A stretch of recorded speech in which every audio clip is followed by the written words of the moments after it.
ફરી railway track પર ફરી એક સિંહણ થઈ ઈજાગ્રસ્ત। સાવરકુંડલાના વીજપડી રેલવે સ્ટેશનથી આગળના રેલવે ટ્રેક પર સિંહણ થઈ ઈજાગ્રસ્ત।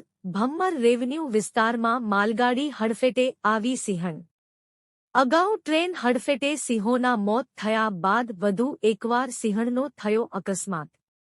અમરેલી જિલ્લામાં સિંહોનું સામ્રાજ્ય છે ને એશિયાન્ટિક સિંહોની માઠી દશા બેઠી હોય તેમ સાવરકુંડલાથી પીપાવાવ જતો રેલવે ટ્રેક ફરી જોખમી સાબિત થયેલો છે ને વહેલી સવારે એક સિંહણ માલગાડી ટ્રેનની હડફેટે ઈજાગ્રસ્ત થઈ હતી। સાવરકુંડલાના વીજપડી રેલવે સ્ટેશનથી આગળના રેલવે ટ્રેક પર ભમ્મર રેવન્યુ વિસ્તારમાં માલગાડી હડફેટે અચાનક સિંહણ આવી જતા સિંહણ ઈજાગ્રસ્ત થયેલ હતી। ત્યારે અગાઉ ટ્રેન હડફેટે સિંહોના મોત થયા બાદ વધુ એકવાર સિંહણનો રેલવે ટ્રેક પર માલગાડી હડફેટે અકસ્માત થયો હતો। વનવિભાગની સિંહો પ્રત્યેની કાળજી લેવા છતાં પણ રેલવે વિભાગની સ્પીડને કારણે સિંહો પર મોતનો જલુગતો ભય સતત લટકી રહ્યો છે ને આજે વહેલી સવારે 5 કલાકે રાજુલાના પીપાવાવથી આવતી માલગાડી હડફેટે સિંહણનો અકસ્માત થતાં વનવિભાગે રેસ્ક્યુ ઓપરેશન કરીને જશાધાર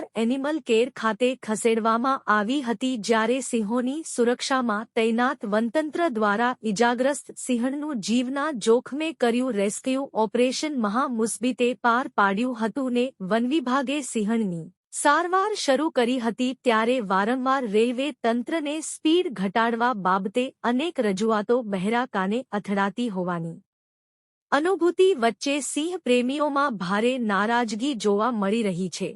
અમારી તમામ માહિતીથી અપડેટ રહેવા માટે જોડાયેલા રહો કેડી ન્યૂઝ સાથે।